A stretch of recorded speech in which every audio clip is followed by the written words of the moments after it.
The Panthers take the grand final by 1 point with a goal after the final siren.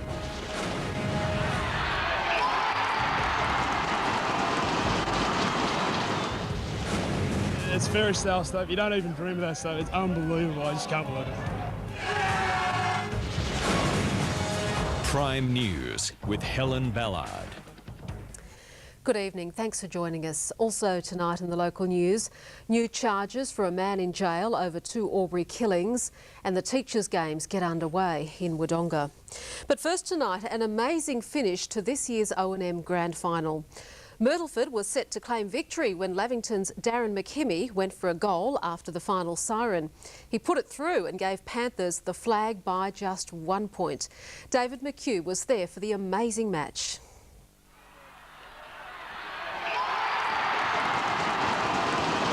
The siren could not be heard above the crowd as Darryn McKimmie gave Panthers a 1 point win in the closest grand final ever. You can hear everything. You can hear the noise from everywhere. It was just aim for the big ones and hope for the best, mate. It left the Saints shattered and the Panthers celebrating.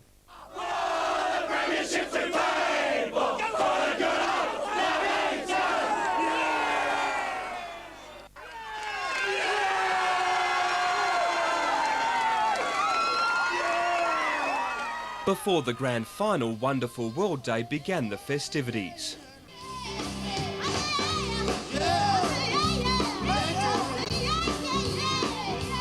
Outside the ticket box, the entertainment went Irish.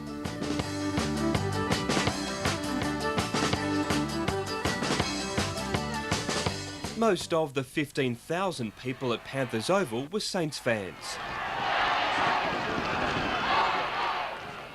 It's got to be our turn this time, definitely. For sure, they've got to win today. Lavington aren't that good. I've grown up around the club and it's been so long since we've been in a grand final. There's more Lavy supporters around here than what you realise. Mike Brady warmed up the crowd just before the game. I beg 'cause I live in there and fight out there in Adam. Show 'em your might. I beg 'cause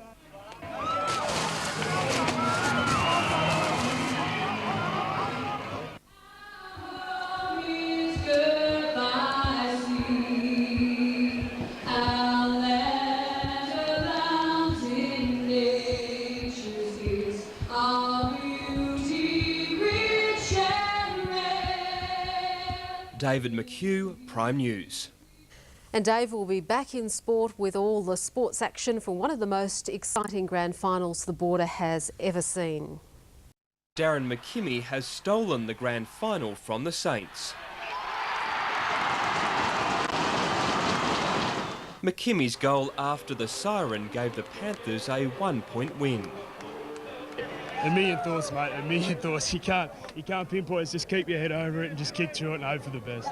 The Panthers led by 12 points at the long break before Matt Cavidan then Reece Fitzpatrick made the score level. But Paul Sanson restored the Panthers' lead. The Panthers and Saints went goal for goal, with the biggest margin only 12 points in the term. But Todd Brown made sure the Panthers led at the final break. In the fourth term, Craig Miller put the Saints in touch. Brad McPherson put them in front.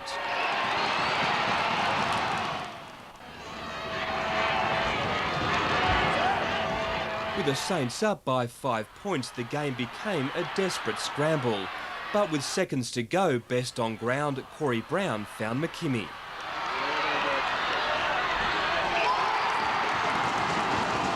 McKimmie then won the grand final after the siren.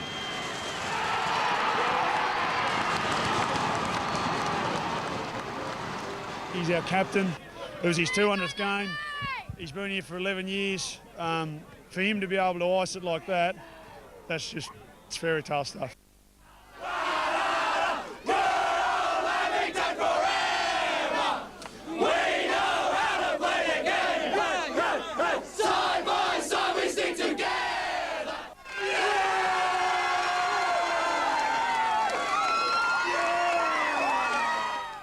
you like to think that the good people win. And, you know, our fairy tales come true. I've lost grand finals before. I'm sure some of these guys have, but never lost one where, you know, with seconds to go, you've got a hand in the Premiership Cup. Still on football, and Wodonga have made it back-to-back grand final wins in reserve grade. In a very one-sided game, Wodonga led the Rovers at every break to win the grand final by a massive 60 points. Down by so many, Rovers fired up in the second half, but could not go with the Dogs as they continue to go further in front. Andrew Wilson and Joe McCulloch starred for the Dogs. In the third grade grand final, Wodonga came from behind to beat the Rovers by 16 points. In the Hume League grand final, Osborne have beaten Culcan by 34 points to give the Cats their first flag in 3 years. There'll be more on the big game tomorrow in Prime News. David, I bet it's a football grand final you will not forget in a hurry. Absolutely amazing day out there at Lavie. Tonight, a grand final thriller as Lavington snatches the premiership. More than 14,000 witnessed the legendary grand final performance. And unions prepare to bat for low-income earners.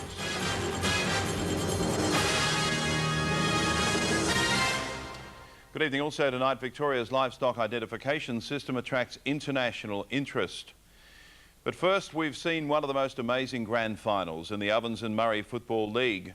In a crackerjack game, Lavington's Darryn McKimmie broke the hearts of Myrtleford's players and its thousands of supporters by kicking the winning goal after the siren. The laconic Darryn McKimmie gained legend status yesterday with two typical pieces of artistry. Darryn McKimmie takes a mark for the Panthers. Darryn McKimmie has taken a grab 25 metres out. The tension was unbearable, but few people realised how little time there was left. And the ice-cool Panthers captain, known as Skillsy, had destiny in his hands. He's under all sorts of pressure. Siren's gone! Darryn McKimmie after the siren! Darryn McKimmie has won the premiership for the Lavington Panthers! The siren has gone! The siren has gone!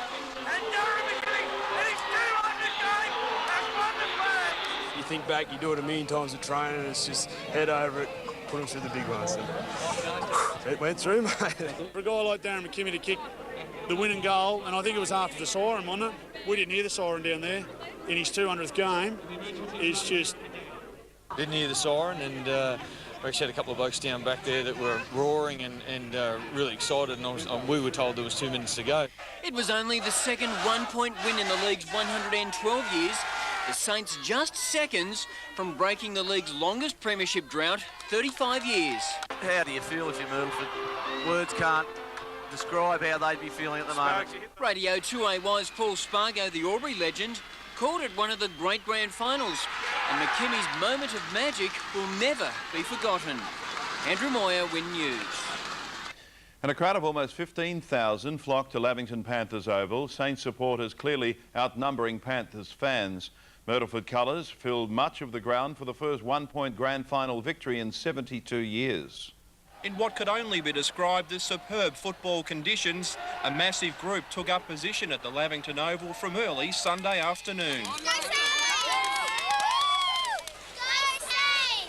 Young and old were side by side for a clash of two of the O&M's finest.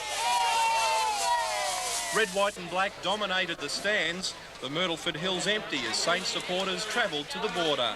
In reduced numbers, Panthers fans are also determined to help their side across the line. And as the centre bounce neared, Mike Brady, a name forever linked to the great football anthem, took centre stage for that one day in September.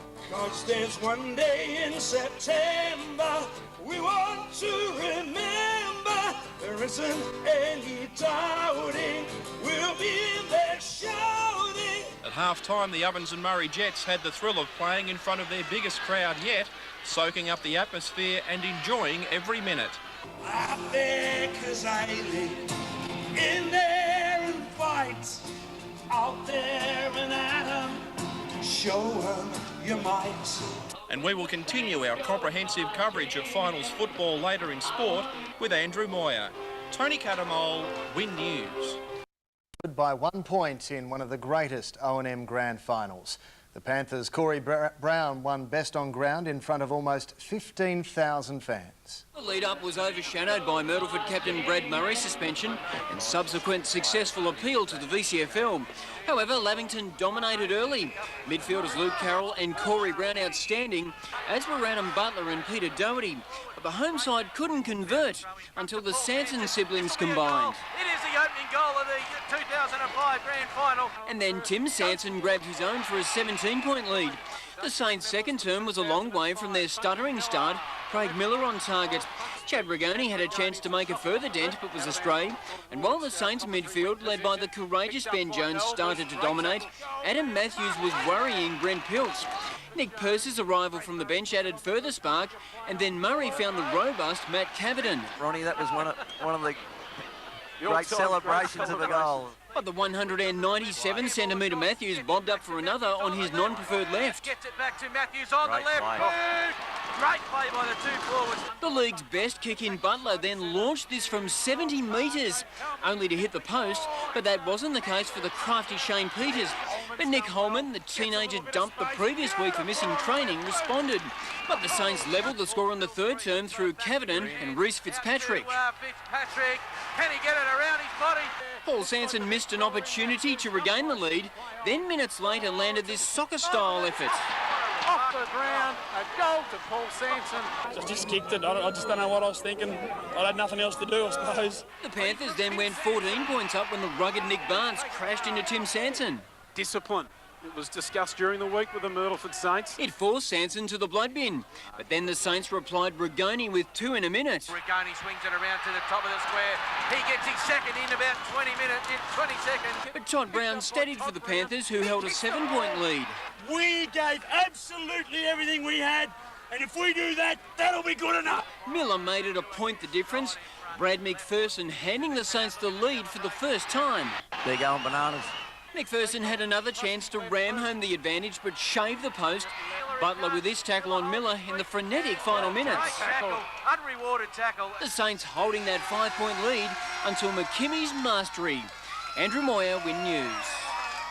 And Panthers players told Andrew Moir pressure and accountability were behind their success. In the lead-up, we said that. We know they haven't had a lot of pressure on them in the last few games they've played, so if we can get pressure on the scoreboard early and put pressure on their good players, it's going to work our way. They probably haven't had pressure on them since, Wodonga beat them, just after the halfway mark, so to be able to do that, and everyone stuck to what they had to do. And we've had a theme since Wangaratta really worked us over at Albury, just to be accountable and make sure that if we had a man, we had to play him. Oh, I can't really explain the feeling that we're feeling at the moment. It's pretty